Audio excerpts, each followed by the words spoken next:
رحم الله من قرأ الفاتحة.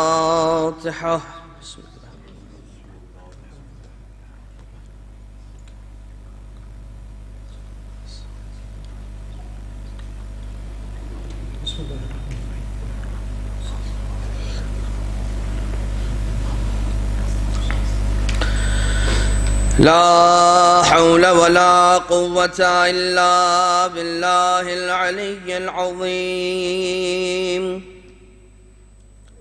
حسبنا الله ونعم الوكيل، نعم المولى ونعم النصير. أعوذ بالله من الشيطان اللعين الرجيم. بسم الله الرحمن الرحيم. حمدا لك يا ذا الجود والإحسان والفضل والطول والامتنان، وصلاة وسلاما على من لا ينطق عن الهوى إن هو إلا وحي يوحى. حبيب قلوبنا وشفيع ذنوبنا وطبيب نفوسنا، مولانا ومولى الثقلين جد الحسن والحسين أبي القاسم المصطفى محمد.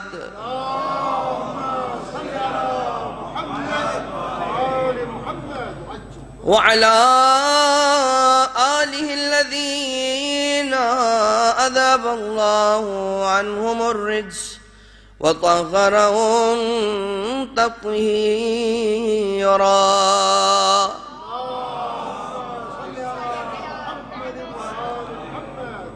لا سيما على الإمام المنتظر والحجة الثاني عشر، واللعنة الدائمة الباقية على أعداء الدين أجمعين من الأزل إلى قيام يوم الدين.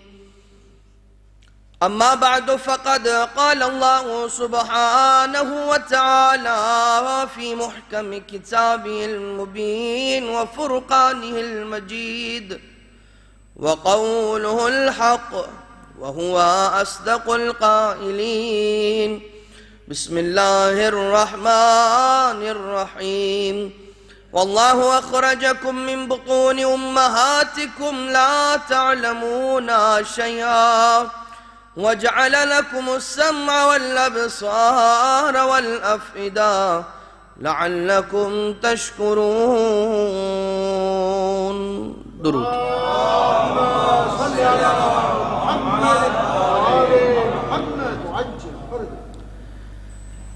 وفات سیدہ فاطمہ کلابیہ جناب ام البنین مادر گرامی باب الحوائج ابو الفضل العباس علیہ السلام کے سلسلے میں یہ مجلس عزا، مگر کل رات کچھ اعتبار سے، کچھ بی بی ہی کے اعتبار سے آپ نے بیان سماعت فرمایا، اور شہزادی جناب حزام کلابی جو کہ آپ کے والد ہیں، اور اس خاندان سے خصوصیت کے ساتھ تعلق رکھنے والی، کہ جو خاندان زہد اور تقوی، صبر اور شجاعت کے اندر مشہور اور معروف، اور جناب عقیل سلام اللہ علیہ، ابو طالب کا بیٹا خود عقیل، مولائے کائنات امیر ممکنات علیہ السلام کا رشتہ لے کر تشریف لے جاتے ہیں، اور عقد ہوتا ہے کہ جس کے نتیجے میں جناب ام البنین سلام اللہ علیہ امیر المومنین علیہ السلام کی بیت الشرف میں تشریف لے آتی، عزیزان محترم، ساری زندگی آقا ابو الفضل علیہ السلام کو ایک ہی بات سکھائی جاتی رہی، ایک ہی بات، کہ حسین تمہارے آقا ہیں، تمہارے بھائی نہیں، اور میں اس گھر کی کنیز ہوں، یہاں ماں بن کر نہیں ہے۔ لہذا اے عباس، کبھی حسین کا نام لے کر حسین کو نہ پکارنا، کبھی نام نہ لینا حسین کا۔ انشاءاللہ مرحلہ جب اس تقریر کا آگے بڑھے گا تو تفصیلی وہ واقعہ آپ سماعت فرمائیں گے، مگر سب سے پہلے جس آیت قرآنی کو سرنامہ کلام میں تلاوت کرنے کا شرف حاصل کیا گیا، سورۃ النحل کی آیت ہے، اور اس آیت وافی ہدایت کے اندر رب العزت کا یہ ارشاد گرامی ہو رہا ہے کہ وَاللَّهُ أَخْرَجَكُم مِّن بُطُونِ أُمَّهَاتِكُمْ لَا تَعْلَمُونَ شَيْئًا، اللہ ہی وہ ہے کہ جس نے تمہیں تمہاری ماؤں کے بطن سے اس حالت میں خارج کیا کہ لا تعلمون شیئا، کسی شے کا علم نہ رکھتے تھے۔ وَجَعَلَ لَكُمُ السَّمْعَ وَالْأَبْصَارَ وَالْأَفْئِدَةَ، اور خدا نے تمہارے لیے قوت بصارت، قوت سماعت اور قوت فکر کو قرار دیا، لعلکم تشکرون، شاید کہ تم خدا کے شکر گزار بندے بن جاؤ۔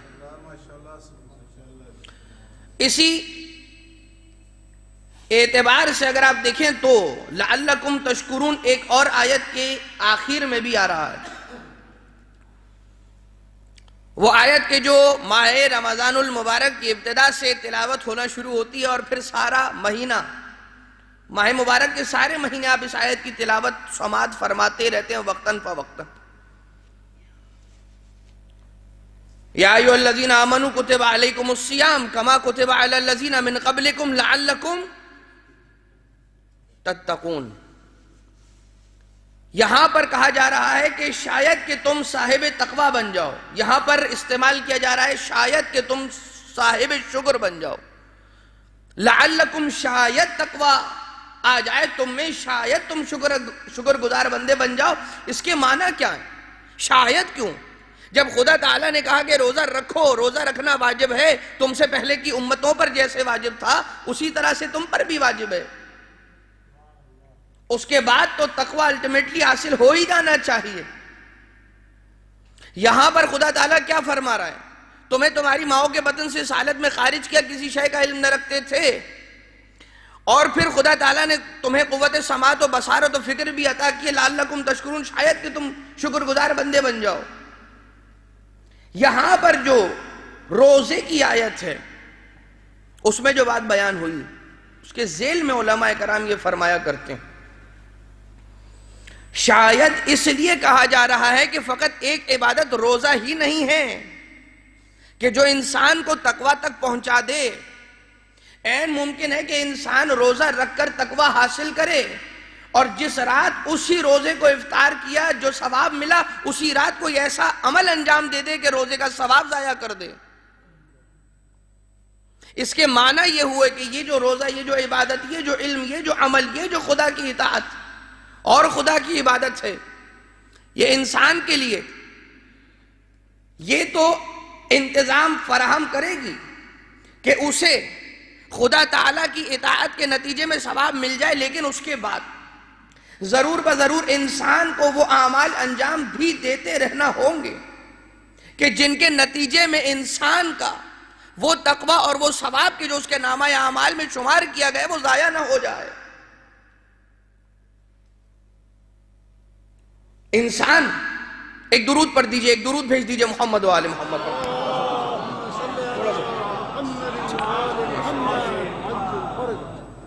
پھر بھی بلند درود۔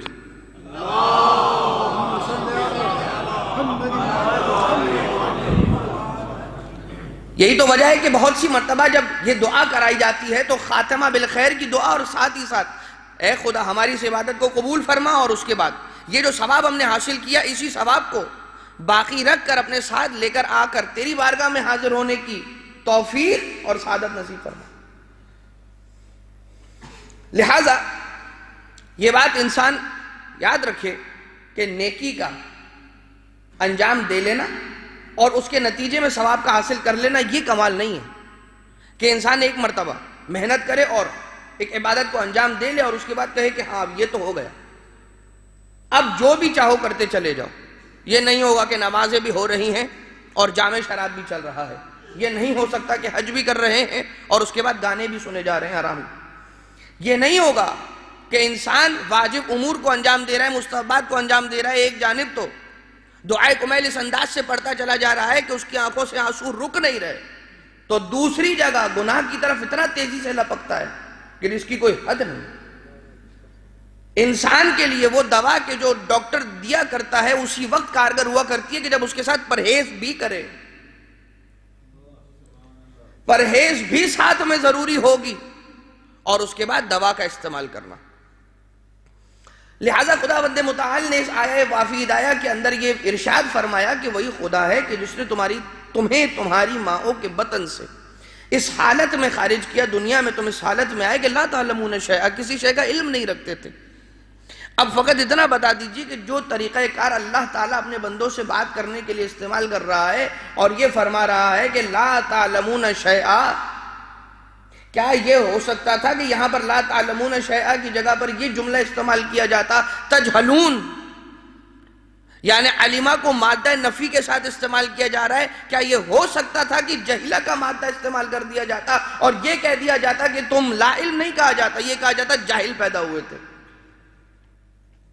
مگر خدا تعالیٰ نے یہاں پر لفظ جہل کو استعمال نہیں کیا بلکہ علم کو لے کر آئے اور مادہ نفی کے ساتھ، حرف نفی کے ساتھ، کہ علم نہیں رکھتے تھے۔ گویا خدا بتا رہا ہے کہ دیکھو مجھے، دیکھو میں اپنے بندوں سے جب بات کرتا ہوں تو کیسے بات کرتا ہوں، لہذا خبردار جب میرے بندوں کے درمیان بیٹھنا کوئی ایسی بات نہ کرنا کہ جس سے میرے بندے کی دل آزاری ہو جائے۔ لا تعلمون شیئا، تم علم نہیں رکھتے تھے، یہ نہیں کہا کہ جاہل تھے۔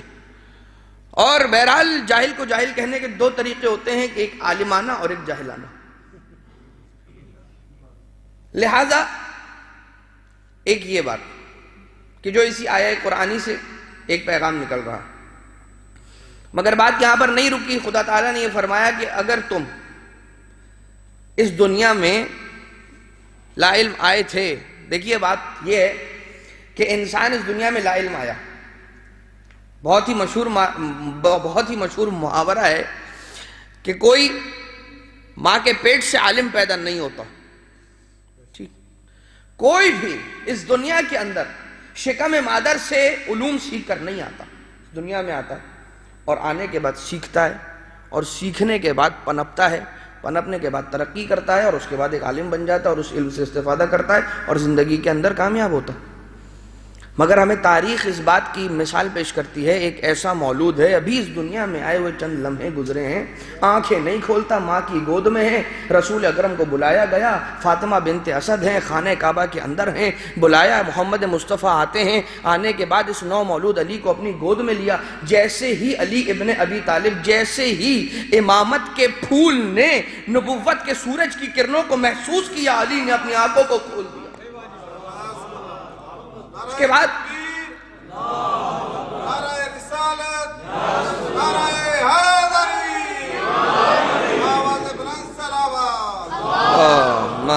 صلی علی محمد و آل محمد، مولا نے آنکھوں کو کھولا اور پہلی زیارت جو فرمائی اس دنیا میں آنے کے بعد مولا کائنات نے تو رسول اکرم کے چہرے کی زیارت۔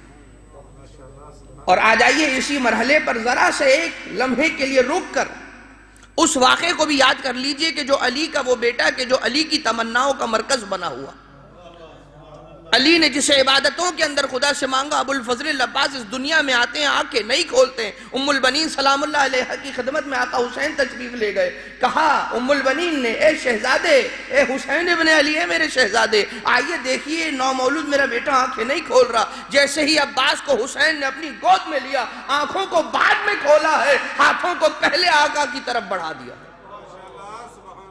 اور اس کے بعد آنکھیں کھول کر یہ کہا زبان حال سے کہ اے آقا، آپ کے چہرے کی زیارت اس دنیا میں آ کر بعد میں کروں گا، پہلے ہاتھوں کا نذرانہ قبول کرو مولا۔ اور رسول اکرم کی گود میں علی نو مولود، رسول اکرم فرماتے ہیں یا علی کو سناؤ، دوبارہ سے تشریف لے آئیے جوف کعبہ میں، رسول کی گود میں علی ہیں، اور وہ بات جس تناظر میں شروع ہوئی تھی اسی بات کی طرف توجہ مرکوز رکھتے ہوئے کہ دنیا میں کوئی شکم مادر سے عالم نہیں آتا مگر کچھ ایسی مثالیں، ان میں سے ایک مثال یا علی کچھ سناؤ، مولا کائنات فخر عیسیٰ بن کر گہوارے گود میں رسول اکرم کی آغوش میں گویا ہوئے اور فرمایا یا رسول اللہ کیا سننا فرمائیں، کیا سننا پسند فرمائیں گے؟ توریت کہیے توریت سناؤ، انجیل کہیے انجیل سناؤ، زبور کہیے زبور سناؤ، قرآن کی ایک آیت نازل نہیں ہوئی کہیے تو قرآن لوح محفوظ سے قرات کر کے آپ کو سناؤ۔ اور اس کے بعد مومنین کے امام نے، مومنین کے امیر نے سورہ مومنون کی ابتدائی تقریباً 11 آیتوں کی تلاوت فرمائی، پھر اس کے اندر یہ ارشاد فرمایا بسم اللہ الرحمن الرحیم قد افلح المؤمنون۔ امیر المومنین اس دنیا میں تشریف لے کر آئے اور اس کے بعد دنیا میں آنے کے بعد قرآن کریم کی پہلی ہی ان آیتوں کی تلاوت کی جس کے اندر مومنین کی فلاح یابی کا اعلان کر دیا۔ کیوں نہ ہو مومنین کامیاب کے دنیا میں امیر المومنین آ گئے، لیکن اس کے بعد کی آیتیں پڑھیے قد افلح المؤمنون الذین هم فی صلاتهم خاشعون وعن اللغو معرضون خدا یہ فرما رہا ہے اس آیت میں کہ بے شک مومنین فلاحیاب ہو گئے مگر وہ مومنین کے جنہوں نے نماز کو قائم کیا، خضوع و خضوع سے نماز کو انجام دیا، اور جو لغو باتوں سے اپنے آپ کو بچاتے رہے، وعن اللغو معرضون، اور اپنی شرمگاہوں کو بھی بچایا، اپنے پیٹ اپنے شکم کو حرام سے بچایا، اور بہت ساری باتیں اس کے اندر اسی آیت قرآن کریم کی سورہ مومنون کی ابتدائی آیتوں کی تلاوت ضرور کیجئے اس عنوان سے کہ امیر المومنین علیہ السلام اس دنیا میں تشریف لانے کے بعد جن آیتوں کی تلاوت کے ذریعے سے آغاز کر رہے ہیں یہی وہ ابتدائی 11 آیتیں ہیں کہ جو سورہ مومنون کی آیت ہے۔ لہٰذا کوئی شکم مادر سے پڑھا لکھا نہیں آتا مگر مولا کی مثال، اور اللہ تعالیٰ اس دنیا میں آنے والوں سے، اپنے بندوں سے قیامت میں یہ سوال نہیں کرے گا کہ پیدا لا علم کیوں ہوئے تھے، کسی سے یہ نہیں سوال کیا جائے گا کہ لا علم اس دنیا میں کیوں آئے تھے، مگر یہ سوال ضرور کیا جائے گا کہ اس دنیا سے علم حاصل کیے بغیر کیسے پلٹ گئے۔ اور اس سوال کے جواب کے لیے انسان کو خدا تعالیٰ نے اسی قرآن کریم کی آیت میں ارشاد فرمایا وَجَعَلَ لَكُمُ السَّمْعَ وَالْأَبْصَارَ وَالْأَفْئِدَةَ۔ یہاں پر ابھی تک خدا یہ کہہ رہا ہے کہ تم لا علم پیدا کیے گئے، تم تمہاری ماؤں کے بطن سے لا علم پیدا ہوئے۔ وَجَعَلَ لَكُمُ السَّمْعَ وَالْأَبْصَارَ وَالْأَفْئِدَةَ، علم کا کان سے، آنکھوں سے اور فکر سے کیا تعلق ہے؟ تعلق یہ ہے کہ خدا تعالیٰ نے پہلے یہ اعلان کیا کہ تم اس دنیا میں لا علم آئے تھے، خدا نے تمہیں پیدا کیا اور خدا نے تمہیں اسی طرح سے بھیجا، مگر خالی ہاتھ نہیں بھیجا، ٹولز آف نالج دے کر بھیجا، آلات علم دے کر بھیجا، آنکھیں تمہیں دے دیں، ان آنکھوں سے علم حاصل کرو، کان خدا تعالیٰ نے تمہیں عطا کیے، ان کانوں سے نورانی احادیث اہل بیت سن کر، اور جو تجربہ کار افراد اس دنیا کے ہیں جو دنیاوی علوم پر مہارت رکھتے ہیں ان سے سن کر سیکھو، کتابیں دیکھو، دیکھ کر پڑھ کر سیکھو، اور اس کے بعد آنکھوں سے جمع ہو جانے والی انفارمیشن اور نالج، کان سے جمع کرنے والی انفارمیشن اور نالج، ان دونوں کو کوریلیٹ کرو، اور جو تمہارے عقل ہے، تمہاری عقل کے جس سے تم بہت ساری انفارمیشنز کو جمع کر کے ان کو کوریلیٹ کر کے کوئی نتیجہ نکالتے ہو، وہ نتیجہ نکالتے جاؤ اور کامیابی کی طرف بڑھتے چلے جاؤ۔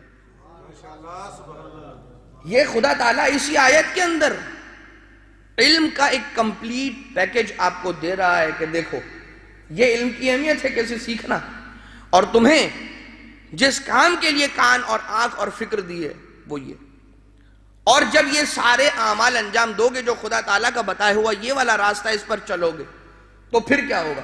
لعلکم تشکرون، شاید کہ تم خدا کے شکر گزار بندے بن جاؤ.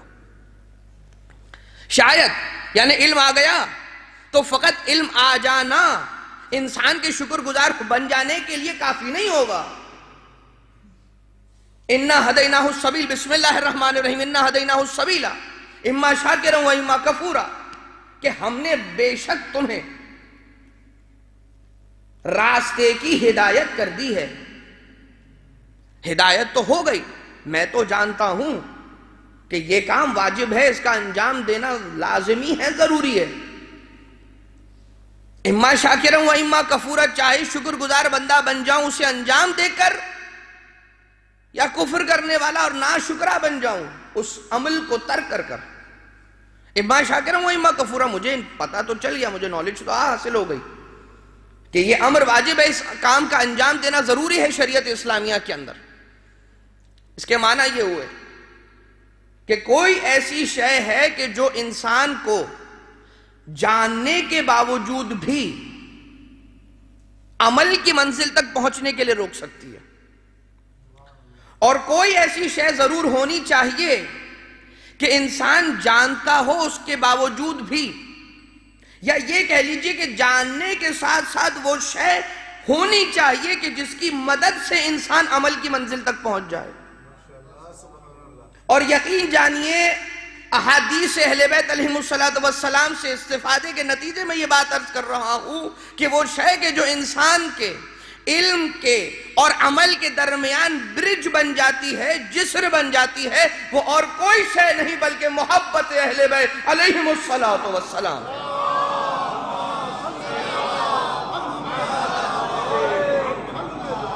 کہ جو اعمال کی قبولیت کا وسیلہ اور سبب بھی ہے اور اعمال تک پہنچانے والی شے بھی ہے. وہ انسان کے جو انسان یہ دیکھے، آپ اگر مولا کائنات کی حیات طیبہ پر ذرا غور کریں تو مولا کائنات علیہ السلام کون سی شخصیت ہے؟ یہ وہ ہستی ہیں کہ جن کو خدا تعالیٰ نے وہ مقام عطا فرمایا کہ جس مقام کو دیکھ کر انبیاء رشک کرتے ہیں، ملائکہ فخر کرتے ہیں، اور ملائکہ ہر وقت علی ابن ابی طالب سے منسوب رہنا چاہتے ہیں، چاہے ان کی زیارت کے ذریعے سے، چاہے ان کے بچوں کے جھولے جھلانے کے ذریعے سے، کبھی ان کے بچوں کے درزی بن جانے کے ذریعے سے، کبھی سیدہ کی چکی چلانے کے ذریعے سے. یہ وجہ ہے کہ کیا وجہ ہے؟ علی علیہ السلام کی اطاعت کی وجہ. حدیث قدسی کے اندر یہ ارشاد ہو رہا ہے، عبدی اطعنی حتی اجعلک مثلی، اے میرے بندے میری اطاعت کر یہاں تک کہ میں تجھے مجھ جیسا بنا دوں.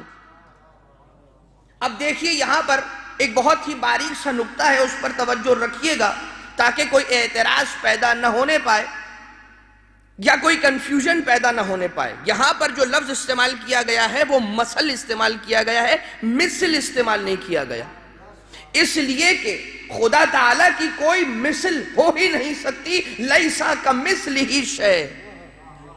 لیکن اللہ کی مثل ضرور ہے، وہی اللہ کی مثل کے جو اس کائنات کے اندر ہر قدم پر ہمیں نظر آتی ہے، کہیں پر اللہ کی نشانیوں کی صورت میں، کہیں پر اہل بیت علیہ السلام کی صورت میں، کہ جن کو دیکھ کر انسان اللہ تک پہنچتا. کہیں کہیں پر جہاں اللہ تعالیٰ وہ شخصیت کے جو کریم ہے، رحیم ہے، رحمان ہے، وہیں پر اللہ تعالیٰ نے اپنی اس کرامت اور اپنی اس کریمی اور اپنی اس رحمانیت اور رحیمیت کے کچھ مظاہر کو انسانوں میں بھی پوشیدہ رکھا. اللہ رحیم ہے، وہ پسند کرتا ہے کہ اس کا بندہ بھی اپنے بھائیوں پر، مومنین پر، خلق خدا پر رحم کرتا رہے. اللہ کریم ہے، اللہ سخی ہے، وہ پسند کرتا ہے کہ میرا خلق کیا ہوا بندہ میری دوسری مخلوقات کے ساتھ سخاوت سے پیش آئے. یہ وہ مظاہر الہیہ ہیں کہ فطرت اللہ التی فطر الناس علیہا، اللہ تعالیٰ نے ہر انسان کو فطرت الہیہ پر پیدا کیا. ٹھیک، تو بہرحال کیٹیگریز کا بہت فرق ہے. خدا تعالیٰ وہ جو علم ہے، اللہ تعالیٰ پسند کرتا ہے انسان کو کہ وہ عالم بنے، علم رکھنے والا بنے، دنیاوی اخروی علوم کو حاصل کرے اور اس سے کامیابیوں کی چوٹیوں کو سر کرے. لیکن فرق یہ ہے کہ اللہ عین علم ہے اور ہم اس علم کے چھوٹے سے سائے ہیں اور اس کی پرچھائی ہیں۔ یہاں پر کیا بات ہو رہی ہے؟ مولا کائنات کے حوالے سے جو بات عرض کر رہا تھا، آقا علی مرتضیٰ کی مثال اطاعت الہیہ کے اعتبار سے مولا کائنات علیہ السلام عین اللہ ہے، وجہ اللہ ہے، لسان اللہ ہے، اذن اللہ ہے، جنب اللہ ہے، نفس رسول ہیں، اللہ کی آنکھ، اللہ کی لسان، اللہ کے کان، اللہ کا نفس، نفس رسول، اللہ کا جنب۔ مولا کائنات کا یہ اتنا عظیم مقام کیسے؟ آسان سا فارمولا، مولا کائنات علیہ السلام رسول اکرم کے سائے کی طرح سے ساتھ ساتھ رہتے تھے، رسول خدا کا حکم پیش کرتے تھے، علی اسے انجام دیتے رہتے تھے، خدا کا حکم آتا گیا، علی انجام دیتے گئے۔ اب علی نے اپنے اعضاء و جوارح کو خدا کی اطاعت میں اتنا لبریز اور اتنا ڈبا لیا ہے، اب ہاتھ علی کے ہیں مگر کہلائیں گے ید اللہ، آنکھ علی کی ہے مگر کہلائے گی عین اللہ، زبان علی کی ہے مگر کہلائے گی لسان اللہ، جم علی کا ہے کہلائے گا جنب اللہ، نفس علی کا ہے مگر کہلائے گا نفس رسول اللہ۔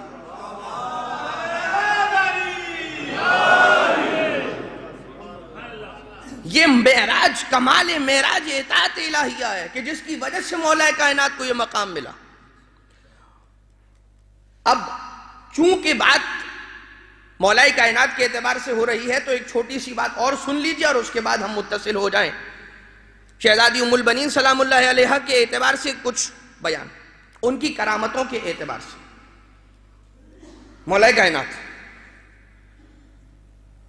جنگ خیبر کے اندر باب خیبر کا اکھاڑ پھینکنا، یقین جانیے کہ مولا کائنات علیہ السلام کے اعتبار سے جو فرمایا جاتا ہے، علماء کرام نے کتابوں کے اندر لکھا، اگر بازو علی کی طاقت کو، ایک اکیلے علی کے بازوؤں کی طاقت کو تمام انسانوں پر برابر سے تقسیم کر دیا جاتا تو قیامت تک آنے والا کوئی انسان ضعیف، ناتوان، لاغر پیدا نہ ہوتا۔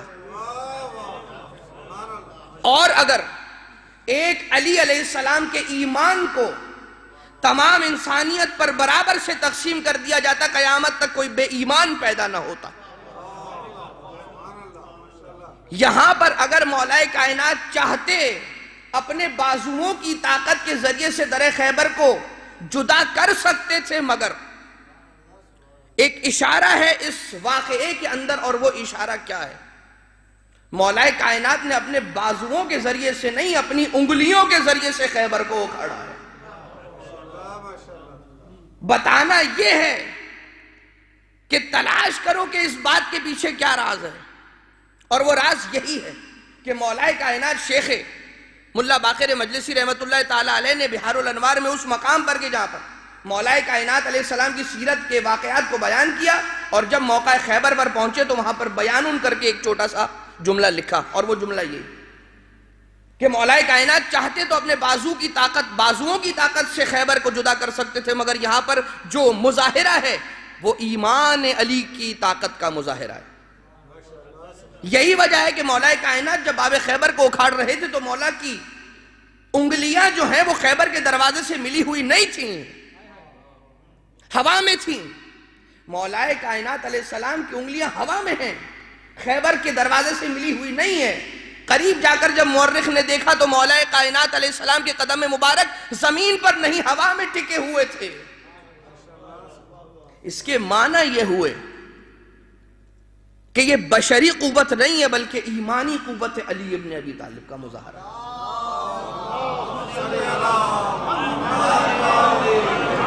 یہاں پر ایک جملہ سنتے چلے،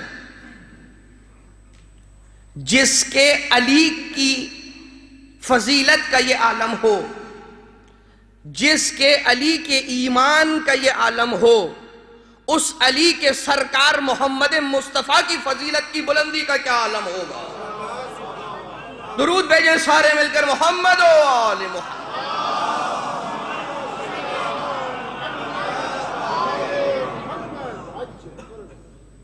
یہ بات،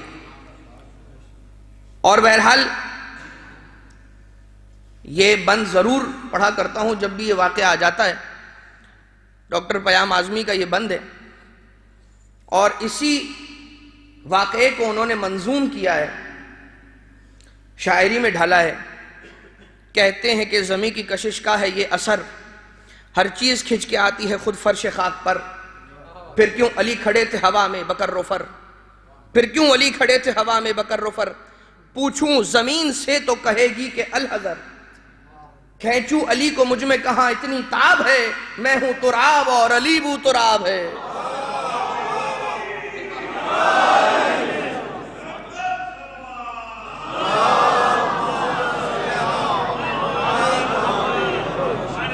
میں ہوں تراب اور علی بو تراب ہے، میں علی کو کہاں کھینچ سکتی؟ اور ہم اور آپ بھی جس عناصر میں سے ایک عنصر جو ہماری خلقت کے پیچھے کار فرمائے وہ مٹی ہے، لہٰذا ہم سب کو ہر آن خود کو بلا تفریق مذہب و مسلک و ملت علی کا غلام سمجھنا چاہیے۔ اور ہم ہیں مولا کائنات کی اطاعت سے انسان اپنی زندگیوں کے اندر وہ قوت حاصل کرے۔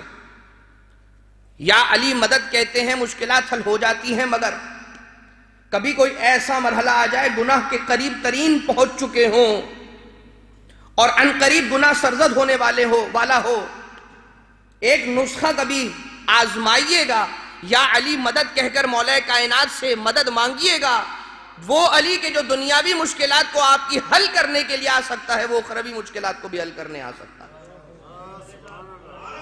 کمال یہ ہے کہ رزق، روزگار، اولاد، عافیت، صحت، جو مشکلات ہیں ان کو حل کرنے کے لیے علی کو پکارو۔ گناہ کے وقت انسان گناہ سے پہلے علی کو مدد کے لیے اگر نہ بھی پکارے، صرف علی کا نام ذہن میں یاد کر لے تو اسے حیا آئے گی گناہ انجام دیتے ہوئے، حیا آئے گی، شرم آئے گی، انجام نہیں دے گا، کہے گا وہی علی کہ جو یہ کہتا ہے اے خدا مجھے فخر ہے اس بات پر کہ تو میرا رب ہے، میری عزت کے لیے یہی کافی ہے کہ تو میرا رب ہے، اور میرے فخر کے لیے یہی کافی ہے کہ میں تیرا بندہ ہوں۔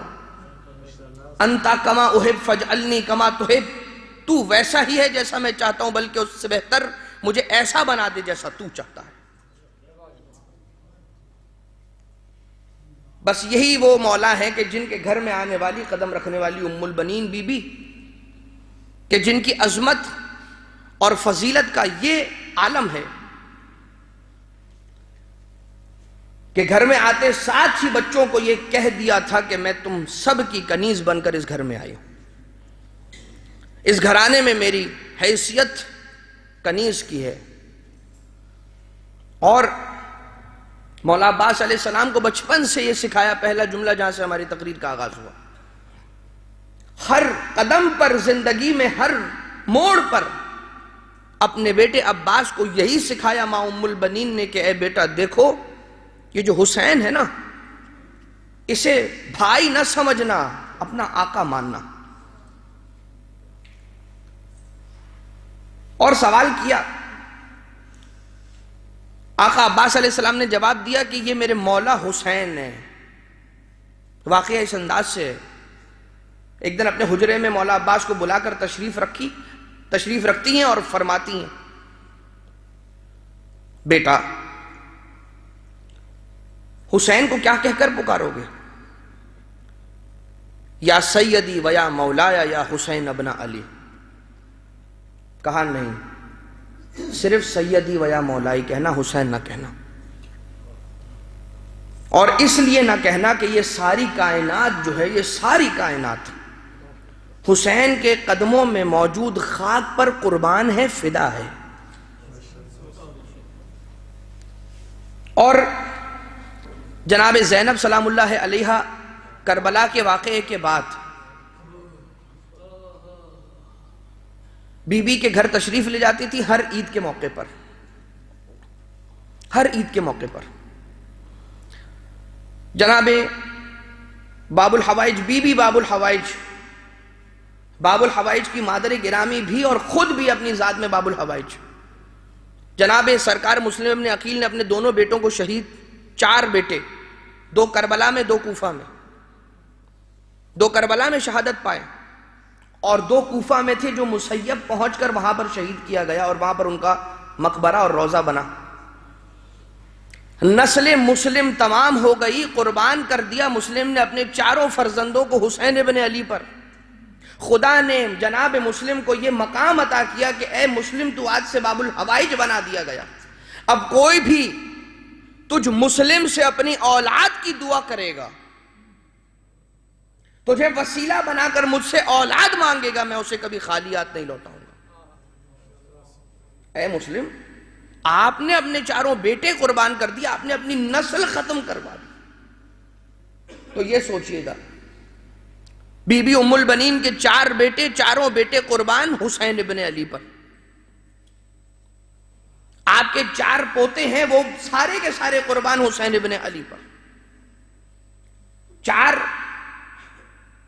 بیوائیں ہیں کہ جن کو جناب ام البنین نے سنبھالا ہے اور ان کے ساتھ ایک ہی چھت کے تلے غم اور حزن کے عالم میں وہ 10 سال گزارے کہ جو کربلا کے بعد کے 10 سال. ایک داماد مسلم ابن عقیل، وہ بھی حسین پر قربان کر دیا. یہ کیسے نہ ہو کہ ام البنین سلام اللہ علیہا بھی باب الحوائج نہ ہو. اور ایک جملہ یاد رکھیے گا، ازواج امیر المومنین علیہ السلام میں جناب سیدہ کے بعد جس بی بی کا مقام سب سے بلند ہے وہ بی بی ام البنین فاطمہ کلابیہ.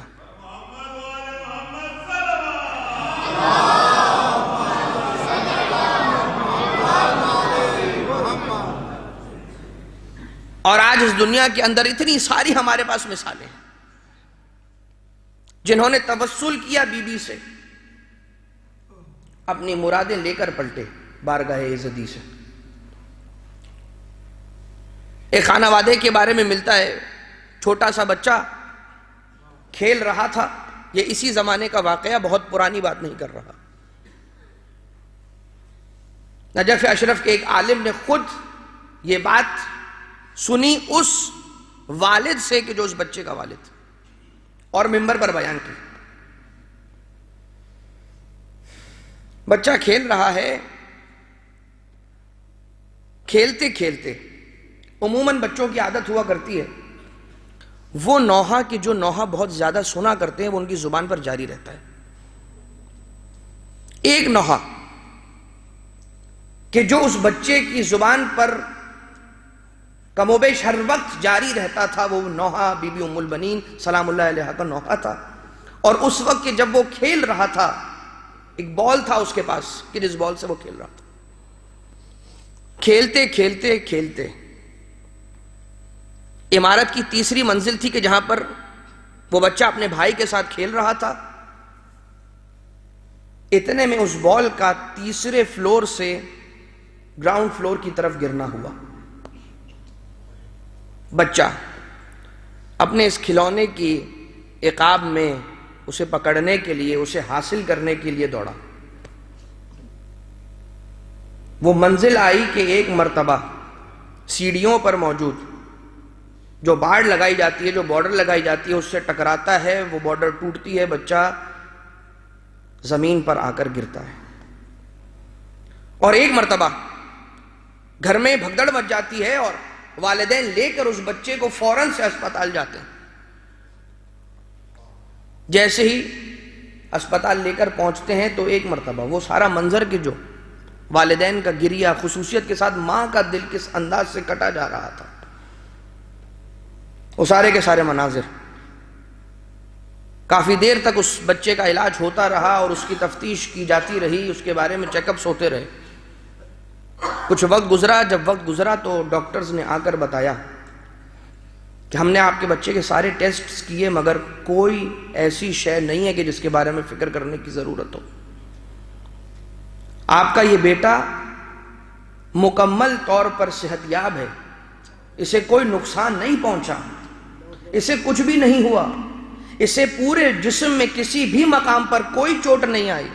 اگر ہمیں تاخیر ہوئی تو اس بات کے بارے میں تاخیر ہوئی کہ ہم تلاش کریں کہیں نہ کہیں تو چوٹ ضرور لگی ہوگی، 3ری منزل سے زمین پر گرا ہے.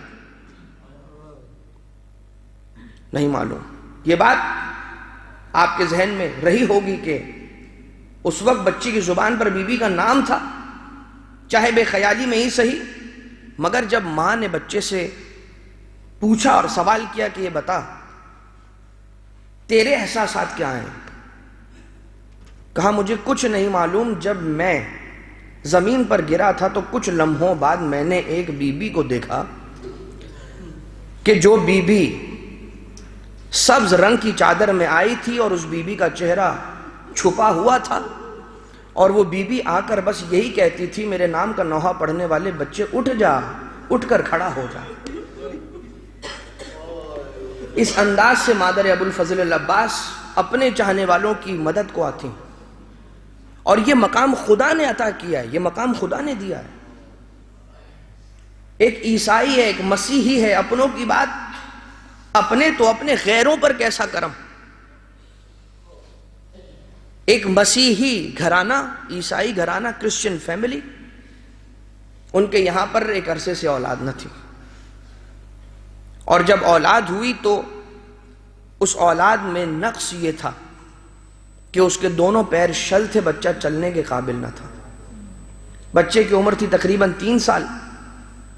خدا تعالیٰ سے فرش عزائے حسینی پر بیٹھ کر بی بی ام البنین کو واسطہ بنا کر دعا کرتے، بار الہ تمام مومنین اور مومنات کی اولادوں کو روحانی اور جسمانی عیوب سے پاک رکھنا۔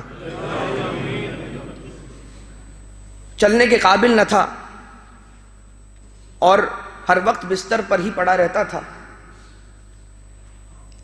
وہ وقت آیا کہ جب ان کے مالکوں نے اس گھر میں کہ جس گھر میں یہ رہتے تھے، انہوں نے التماس کی کہ اب آپ کا وقت مکمل ہو گیا، آپ اس گھر سے منتقل ہو جائیے، مجھے یہ گھر بیچنا ہے۔ اور جب ایک دن کہ جب تلاش میں لگا ہوا تھا نئے گھر کی، تو جو مالک مکان تھا اس کی زوجہ نے اسے فون کیا، اس کی زوجہ کو، اور بلایا یہ کہہ کر کہ ہمارے گھر آؤ، ہم تمہیں دعوت دیتے ہیں، ہمارے یہاں پر آج ایک دعوت ہے۔ وہ جو مالک مکان ہیں وہ اہل بیت کے چاہنے والے تھے۔ کس چیز کی دعوت ہے؟ کہا ہم نے آج سفرہ بی بی ام البنین سجایا ہے اپنے گھر میں، تو ہم تمہیں بھی دعوت دیتے ہیں، تم بھی آؤ۔ مسیحی ہو تو کیا ہوا، یہ دسترخوان کرم اور فیض اہل بیت کا جاری ہے سب کے لیے، آ جاؤ۔ اور میں اس دسترخوان پر گئی اور بیٹھی، اور وہاں پر جو نیاز تھی اسے تناول کیا، بچے کو ساتھ لے کر گئی تھی۔ جب میں وہاں گئی تو میں نے سوال کیا کہ یہ دسترخوان کیا ہے، اس کی کیا تاریخ ہے اور اس کی کیا اہمیت ہے، اور یہ کون ام البنین ہے، یہ بی بی کون ہے کہ جس کے نام پر تم یہاں پر دسترخوان بچھاتے ہو۔ کہا ہمارا یہ یقین ہے کہ اگر کوئی بی بی ام البنین کے وسیلے سے خدا سے کچھ مانگے تو خدا اسے رد نہیں کرتا۔ ہم بی بی ام البنین کے نام پر دسترخوان بچھاتے ہیں اور مومنین کو کچھ کھلاتے ہیں اور اس کا ثواب ہدیہ کرتے ہیں روح ام البنین کو، اور اس کے بعد اپنی مشکلات کے حل کے لیے التماس کرتے ہیں۔ یہ بات سنی، اپنے گھر آئی، اس رات اپنے شوہر سے کہا کہ میں نہیں جانتی یہ بی بی کون ہے، مگر آج رات میں اور آپ بیٹھ کر اس بی بی سے اپنے اس بچے کے لیے شفا مانگتے ہیں۔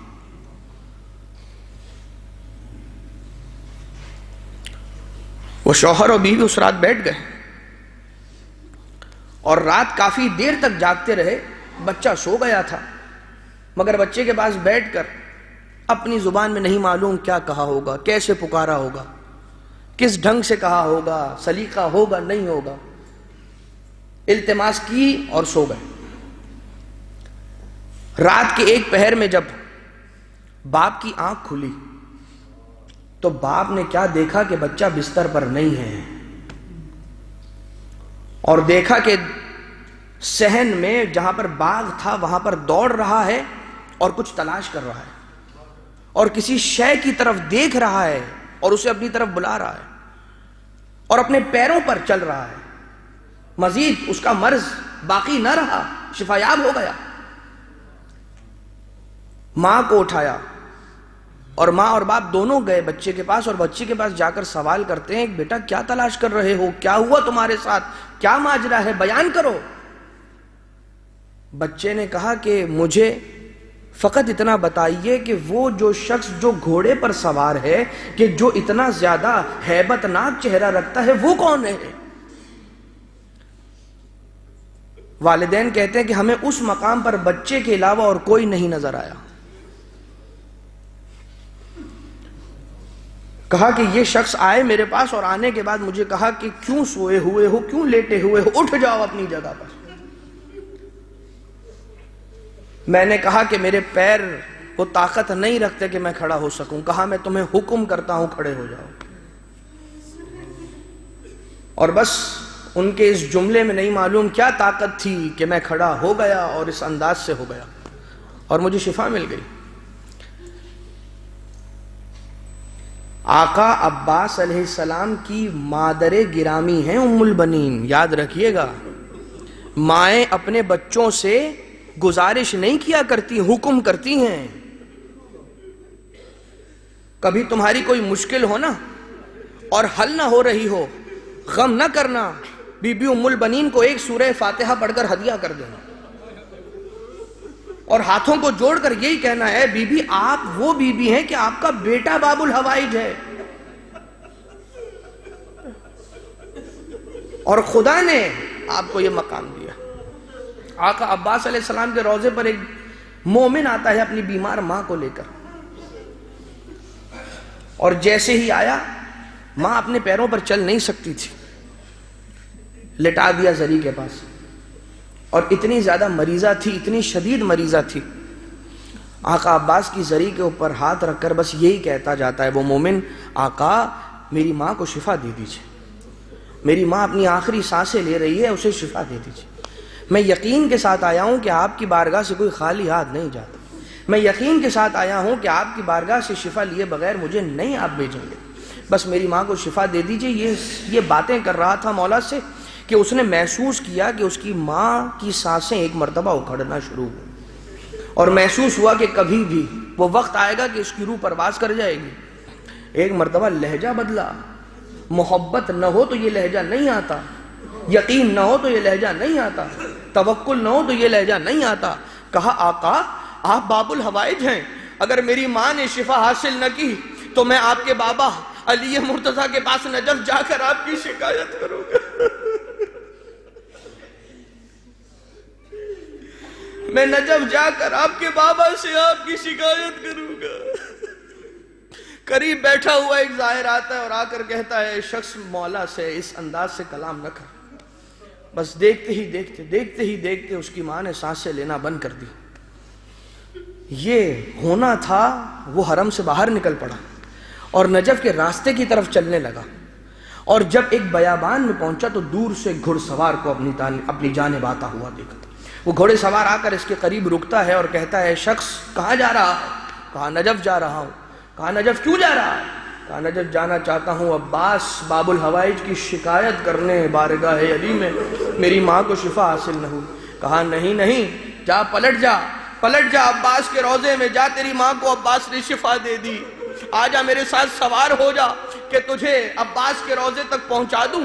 کہتا ہے میں سوار ہو گیا، اس کے بعد قریب پہنچے تو میں نے سوچا کہ نہیں معلوم یہ کون شخص تھا جسے میرا نام بھی معلوم تھا، سارے راستے مجھ سے کوئی بات نہ کی، میں نے ان کا نام نہ پوچھا۔ اپنی سواری سے اترتے میں نے جب دیکھنا چاہا کہ یہ کون ہے، میں نے جیسے ہی آگے کی جانب نگاہیں کی تھی تو کیا دیکھا، اس گھڑ سوار کے بازو نہ تھے، گھوڑے کی لگام کو تھاما ہوا نہ تھا، گھوڑا خود بخود آگے جا رہا تھا۔ ارے باب الحوائج عباس، سب کی باب الحوائجی کرنے والے، اپنی مادر گرامی کا پرسہ قبول کرے، سب کچھ عطا کرنے والے، آپ پر کبھی آپ کی مادر گرامی نے گریہ نہ کیا، جب بھی روئی حسین پر گریہ کیا، مگر وفات سے ایک روز قبل ایک مرتبہ بی بی گریہ کرنے لگی، کہتی ہے عباس، عباس تو آج مجھے کیوں اتنا یاد آ رہا ہے؟ عباس تو مجھے کیوں اتنا یاد آ رہا ہے؟ عباس کو یاد کر کے روتی جاتی تھی، پہنچی ہوئی جنت البقیع جاتی ہے، خود کو قبر زہرا پر گرایا، کہا ہے بی بی فاطمہ زہرا ساری زندگی حسین پر رونے کا وعدہ کیا تھا، مگر آج اپنے عباس پر رو رہی ہوں، اپنے بیٹے عباس کا پرسہ قبول کرو۔ مگر وہ وقت آیا، روتے روتے بی بی ام البنین کی روح پرواز کر گئی۔ سید سجاد کو یہ خبر ملی، امام معصوم کو یہ خبر ملی کہ کوئی مستورہ ہے، کوئی محجبہ ہے کہ جو جنت البقیع میں پڑی ہوئی ہے۔ امام آتے ہیں، آنے کے بعد دیکھا مادر عباس اس دنیا سے رخصت ہو۔ بس دو جملے عزیزان محترم پرسہ پیش کیا ہم نے ام البنین بی بی کا عباس کی بارگاہ میں، آقا عباس کا پرسہ بھی پیش کرتے ہیں بی بی کی بارگاہ میں۔ ابتدائے مجلس میں آپ نے مرثیہ سنا، عباس با وفا کی قبر تھی مگر اتنی بڑی قبر نہ تھی، عباس بڑے طویل القامت شجاع تھے مگر قبر اتنی طویل نہ تھی، قبر بڑی چھوٹی تھی، قبر علی اصغر کی قبر کی جتنی چھوٹی ہو گئی تھی۔ ایک مرتبہ سید مہدی بحر العلوم تشریف لے گئے، جب تہ خانے میں جہاں پر اصل قبر عباس تھی، ایک صفائی کرنے والے خادم نے سوال کیا، آقا یہ کیا حکمت پوشیدہ ہے؟ عباس کی قبر اتنی چھوٹی، خط تو آقا کا بہت بلند تھا۔ ایک مرتبہ جیسے ہی یہ جملہ سنا، سید بحر العلوم سر کو جھکا کر گریہ کرنے لگے۔ گریہ سے فارغ ہونے کے بعد سر کو اٹھایا، کہا عباس کی مصیبت سننے کی تحمل رکھتا ہے، برداشت رکھتا ہے تو سن۔ ہوا یہ تھا جب عباس کے دونوں بازو قلم ہو گئے، مشک سکینہ کو دانتوں پہ دبایا، آگے چلتے رہے، عباس نے خود کو سنبھالا ہوا تھا، ایک تیر چلا، مشک سکینہ چھدی، پانی زمین پر گرنا تھا، عباس زین فرس سے زمین کربلا پر گرا، مگر جب زمین کربلا پر گر رہے تھے ایک تیر چلا، عباس کی آنکھوں میں پیوست ہو گیا، مگر عباس کے گرنے سے بھاگی ہوئی فوجیں واپس آنے لگی۔ کسی نے تیر چلایا، کسی نے تبر چلایا، عباس کا جسم نازلی اتنے ٹکڑوں میں بٹ گیا، عباس کا لاشا نہ دفنایا گیا، لاش کے ٹکڑے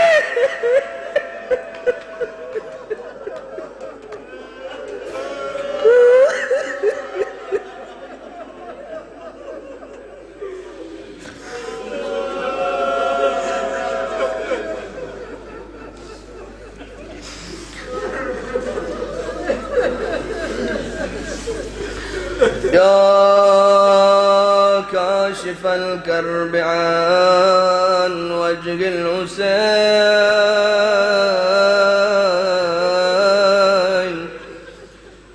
اكشف كربي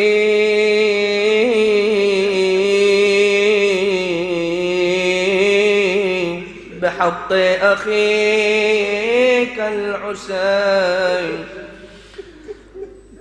اے میرے مولا عباس، جس طرح سے آپ نے آقا حسین کے چہرے سے مشکل کو دور کیا، ہم سب سے مشکل کو دور کر دیجئے۔ تمام مومنین مومنات یہاں جو بھی پریشان حال ہیں، ان تمام کی پریشانیوں کو بتصدق و بتوسل حق ام البنین اے خدا ہم سب کی مشکلات حل فرما، اے خدا مرحومین کی مغفرت فرما، خصوصیت کے ساتھ مالی اعتبار سے جو افراد پریشان ہیں ان کی مالی مشکلات کو حل فرما، علمی اعتبار سے جو افراد مشکل میں گرفتار ہیں ان کی ان مشکلات کو حل فرما، اولاد اور خاندان اور خانوادے کے اعتبار سے جو افراد مشکلات میں گرفتار ہیں ان کی ان تمام مشکلات کو حل فرما۔ اے خدا اولاد کے متمنی افراد سب کو اس فرش عزائے بی بی ام البنین سے آج کی رات صاحب اولاد کر کے واپس پلٹا۔ اے خدا ہمارے تمام جسمانی اور روحانی بیماریوں سے ہم سب کو شفا عنایت فرما۔ امام زمانہ عجل اللہ تعالیٰ فرجہ الشریف کے ظہور میں تعجیل فرما، ہمیں امام کے اعوان و انصار میں شمار فرما۔ خصوصیت کے ساتھ ایک مومن کی والدہ بہت سخت علیل ہیں، التماس کی گئی ہے 5 مرتبہ آیہ امن یجیب کی تلاوت کی، سارے مل کر پڑھیے گا۔ بسم اللہ الرحمن الرحیم اما یجیب المضطر اذا دعاہ اما یجیب المضطر اذا دعاہ ویکشف السوء اما یجیب المضطر اذا دعاہ ویکشف السوء اما یجیب المضطر اذا دعاہ اما یجیب المضطر اذا دعاہ ویکشف السوء۔ بار الہا، بیمار مدینہ، بیمار کربلا اور غریب بغداد آقا موسیٰ ابن جعفر کاظم علیہ السلام کا واسطہ تمام مومنین مومنات جہاں کہیں پر بھی جس انداز سے بھی مریض ہیں ان کی شفا یابی فرما۔ ایک سورہ فاتحہ کی تلاوت کی گزارش ہے، تمام حاضرین کے مرحومین مومنین مومنات مراجع اسلام شہداء کرام جن پر خصوصیت کے ساتھ کوئی فاتحہ پڑھنے والا نہیں، ان مومنین مومنات مرحومین مرحومات کے نام۔ رحم اللہ من قرأ الفاتحہ۔ بسم اللہ الرحمن الرحیم الحمدللہ رب العالمین الرحمن